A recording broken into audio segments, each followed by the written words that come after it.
कैसे सिलेक्शन के ज़्यादा से ज़्यादा करीब पहुंच सकते हैं 100 दिन में। 650 मार्क्स, बायो में आई गॉट 355 मार्क्स। समझ में नहीं आ रहा कि करना क्या है, कैसे होगा। कुछ टॉपिक्स होते हैं जो बहुत हाई यील्ड होते हैं, वहां से चैप्टर वाइज 21 चैप्टर से ज्यादा क्वेश्चन आ रहा है कि टाइम कम है अपने पास, तो कम टाइम में ज्यादा कैसे आउटपुट निकाल सकते हैं। पर्टिकुलर टाइप के कुछ सवाल ज्यादा पूछे जाते हैं, जैसे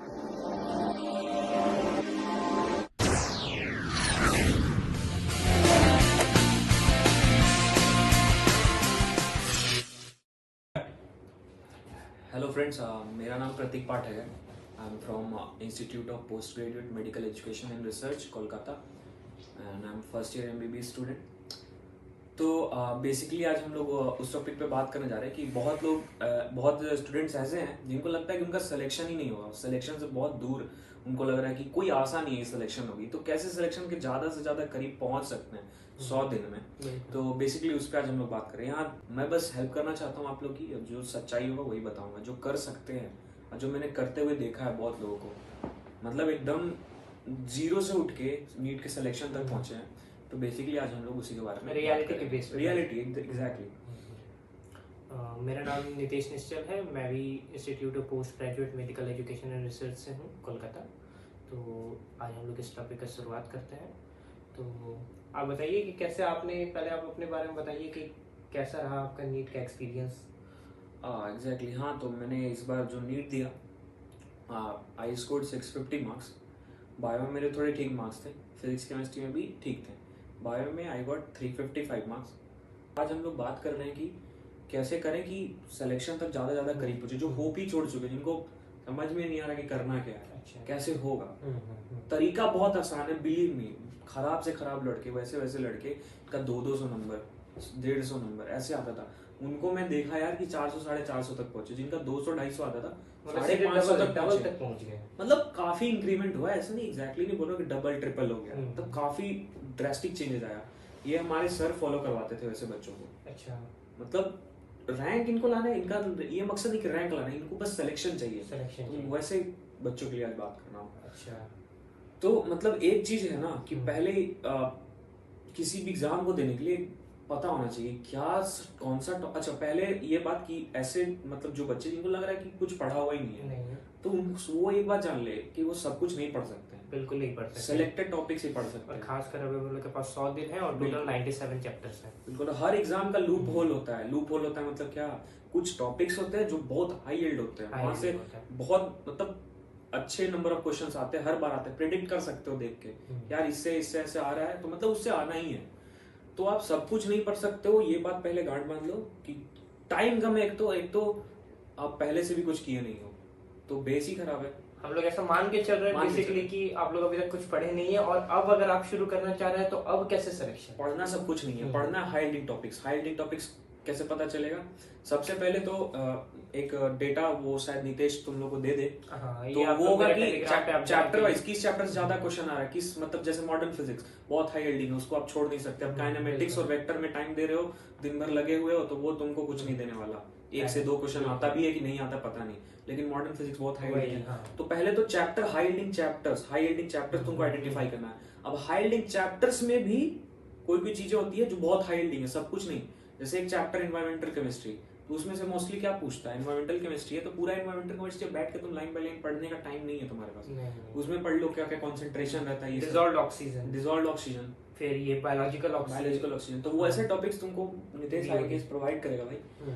तो मतलब टॉपिक्स में भी तुमको पता होना चाहिए, तो चैप्टर्स में भी हाई यील्डिंग चैप्टर्स में पता चले कि हाई यील्डिंग उसमें टॉपिक कौन सा है, और इसके लिए तुमको मेहनत नहीं करेगा, ये दे देगा।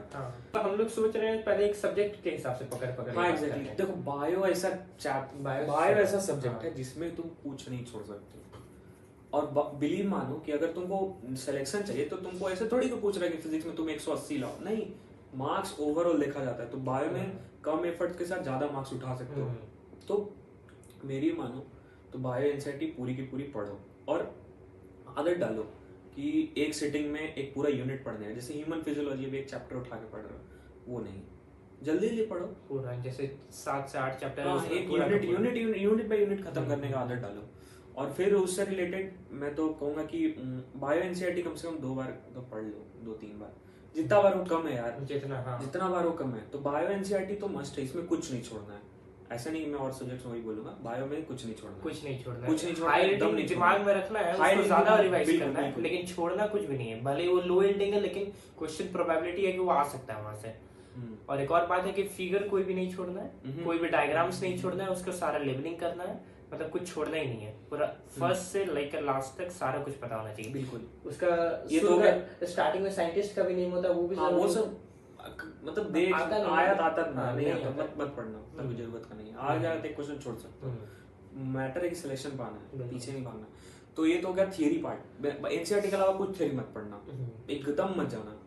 अगर आएगा तो क्वेश्चन में आएगा तो उसको वहीं रट लो, खत्म कर दो, उसके लिए थियरी पढ़ने मत जाओ, क्योंकि सिलेक्शन दिलाने के लिए एनसीईआरटी मोर देन एनफ है बायो में। तो बायो सोर्स वही रखना है, थियरी हो गया। अब प्रैक्टिस कहाँ से करना है क्वेश्चन, प्रीवियस ईयर क्वेश्चन भाई 10 साल के चार्ट चढ़ दो, ट्रेंड देखो कैसे आ रहा है, किस तरह के क्वेश्चंस आ रहे हैं। ऐसे तुम लोग ट्रेंड नहीं भी देखोगे तो बस 10 इयर्स बना रहे हो अगर बायो में क्वेश्चंस, तो ये भैया जी आपको क्वेश्चंस उस तरह के क्वेश्चंस प्रोवाइड करेंगे जो और आ सकते हैं एनसीईआरटी बेस्ड पे। तो टेस्ट सीरीज है, उस टेस्ट सीरीज को आप ज्वाइन भी कर सकते हैं। उस टेस्ट सीरीज के थ्रू आप क्या कर सकते हैं, जितने भी एनसीईआरटी बायो के जो हाई लिंक टॉपिक से जितने तरह और जितने वैरायटी के क्वेश्चन बन सकते हैं वो आप प्रैक्टिस कर सकते हैं। तो मेजरली फिर यही हुआ। इसके बाद अब जो बाकी फुल सिलेबस टेस्ट का रोल होता है, ये थियरी तुम्हारा स्ट्रांग हो गया, हाई लिंक टॉपिक्स तुम बायो में पढ़ ले रही है, और फिर क्वेश्चंस भी 10 इयर्स कर लिए, तुमको एक मेजर बहुत अच्छा आइडिया, ग्रिप वहीं पे बन चुका होगा, वहीं पे तुम 300 मार्क्स लगाने लायक हो चुके होगे अगर अच्छे से पढ़े होगे तो। 250 भी है कोई बात नहीं। अच्छा एक चीज पूछना था हमको, क्या सिर्फ प्रीवियस ईयर क्वेश्चन से हो सकता है? देखो सिर्फ ऐसा तो कुछ है नहीं भाई, लेकिन मेरे को लगता है ना कि टाइम कम है अपने पास, तो कम टाइम में ज्यादा कैसे आउटपुट निकाल सकते हैं, तो उसके लिए मैं बोल रहा हूँ, जैसे मैं बोला ना तरीका तो है कि चैप्टर वाइज अब बुक्स आते हैं बहुत सारे, एमटीजी फिंगर टिप्स, तो बैठ के अब वो बना लो, उसका टाइम नहीं है। और अपने आपको क्या करना है कि 10 इयर्स बनाए, अपना फोकस है ना कि कितना जल्दी जल्दी मेरा ओवरऑल सिलेबस कवर हो, मेरे को कैसे फील हो, हाँ मेरा एक बार पढ़ा हुआ है। उसके बाद ना तुम फुल सिलेबस टेस्ट पेपर्स पे जंप कर सकते हैं, तो उसमें भी तो 90 क्वेश्चंस के सेट आएंगे, तो वो भी तो पेपर ही हुआ ना एक तरह से। तो वहां पे तुम क्या कर रहे हो कि ओवरऑल तुम पूरा सिलेबस के क्वेश्चंस बना रहे हो और एक चैप्टर वाइज बना रहे हो। तो अब चैप्टर वाइज बहुत ज्यादा फोकस करने की जरूरत नहीं। जो एकदम ही कमजोर चैप्टर है, तुमको लगता है बहुत हाई रीडिंग है, एकदम तुम्हारा पढ़ा हुआ नहीं है, तो उसके क्वेश्चन बना, जैसे जेनेटिक्स है तो सब क्वेश्चंस आते हैं काफी वर्ड वाइड लाइन, और तो ये सब के बना सकते हो। तो कॉन्सेप्चुअल चैप्टर है तो उसमें क्वेश्चंस एक्स्ट्रा बना सकते हो। ये बोलेंगे कि जो हाई रीडिंग टॉपिक्स है या हाई रीडिंग जो चैप्टर है उसके क्वेश्चन एनसीईआरटी से बाहर बनाने की भी जरूरत है। हाँ, जो प्रीवियस ईयर क्वेश्चन जो है वो हाई रीडिंग्स पे, वही ना बोला, हाई रीडिंग्स पे ज्यादा फोकस करना है, ज्यादा पहले फोकस करना है, मतलब सीरीज में पढ़ना है। जैसे मान लो ना कि फिजिक्स का ही बता रहा हूँ, तो मॉडर्न फिजिक्स बहुत हाई रीडिंग है, उसके बाद कौन आता है भाई, उसके बाद करंट इलेक्ट्रिसिटी। तो ऐसे नहीं करना है कि पहला चैप्टर से मैं उठा के पढ़ूंगा वेक्टर बेसिक मैथ, ऐसे नहीं करना, मत करो, नहीं ऐसे होगे, कोई कुछ नहीं होने वाला। एकदम जो सीरीज दिया वो हाई रीडिंग टॉपिक्स का सीरीज, भाई एक चैप्टर में लिया, मैं दूसरे पे जंप करूंगा, तीसरे पे करूंगा, बिल्कुल ऐसे करके। और ये भी जरूरी है कि चैप्टर पढ़ लिए तो अच्छा, ये तो बायो का हो गया, मोटा मोटी में बता दिया। फिजिक्स का बताता हूँ। फिजिक्स और फिजिकल केमिस्ट्री में दो बड़ा रामबाण फॉर्मूला है कि भाई सबसे पहले तो तेरे पास होना चाहिए भाई कि वो फॉर्मूला बुकलेट होना चाहिए, फॉर्मूला शीट होना चाहिए, जिसमें सारे इंपॉर्टेंट फॉर्मूला, बहुत मेजर कॉन्सेप्ट जिससे बहुत क्वेश्चंस आते हैं। तो वैसे शॉर्ट नोट्स हर चैप्टर के होने चाहिए, आई गेस कहीं ना कहीं से तुम लोग को मिल जाएगा वो। मैं भी प्रोवाइड करवाता हूँ, ज्वाइन कर सकते हो। वहाँ से आप लोग तो बेसिकली होता है क्या प्रिपेयर करने का तरीका कि मोस्टली तो हम लोग ऐसे ही करते कि एक पेज में ही सारे इंक्लूड कर देते हैं। हाँ, जितना कॉन्ट्रैक्ट करना उसको कम से कम कॉन्ट्रैक्ट। ये क्यों बोल रहा हूँ ना, इस पता चलेगा क्योंकि नीट के जब लास्ट टाइम में आओगे ना, 5 दिन 6 दिन बचा होगा, तुमको पता है रिवाइज करना होगा, और वही तुम रिवाइज कर सकते हो। पूरा बुक तुम उठा के फिजिक्स केमिस्ट्री छू भी नहीं सकते, डर बहुत लगेगा। तो मेरा कहना है कि बायोलॉजी में तो अभी धीरे धीरे बता रहा हूँ, कंप्लीट होगी सारी बातें। तो मतलब फिजिक्स और फिजिकल केमिस्ट्री में वो फॉर्मूला शीट तुम्हारे पास होना चाहिए, एकदम क्रिस्प, एकदम कम से कम टाइम में तुम फटाफट रिवीजन मारो। बाकी इसका रोल फिजिक्स और फिजिकल केमिस्ट्री जितना पेपर्स, मतलब प्रीवियस ईयर सॉल्व कर लो, प्रीवियस ईयर तो सब में सॉल्व करना, पिछले 10 इयर्स का फिजिक्स केमिस्ट्री बायो सब जगह। इतना करने के बाद अब फॉर्मूलाज पढ़े हो, और जो हाई यील्डिंग चैप्टर्स हैं केमिस्ट्री के या फिजिक्स के, उसके थोड़े कॉन्सेप्ट्स, मतलब हाई यील्डिंग कॉन्सेप्ट्स वो तुमको प्रोवाइड कर। सारा चीज नहीं पढ़ना है। जैसे करंट इलेक्ट्रिसिटी है तो उसमें सर्किट पे सर्किट बनाया जा रहा है, नहीं भाई, पिछले 2-3 साल में देख लो ना उठा के, वो उससे पूछ रहा है क्या कहते हैं, कलर कोडिंग से, कलर कोडिंग से क्वेश्चन। कलर कोडिंग बहुत बच्चे छोड़ देते हैं। तो तेरे को देखना है भाई कि चैप्टर में भी तुमको लूप होल्स पकड़ना है, तुमको भी नहीं पकड़ना, वो करके ये देगा।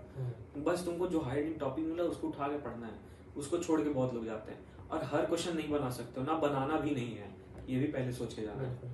सिलेक्शन पाना सबसे बड़ी मतलब सिलेक्शन रेंज तक आना वो काफी आसान है, बहुत ईजी है, बहुत लड़का लड़कियां है, बस सिलेक्टेड पढ़ो, सेलेक्ट हो जाओ।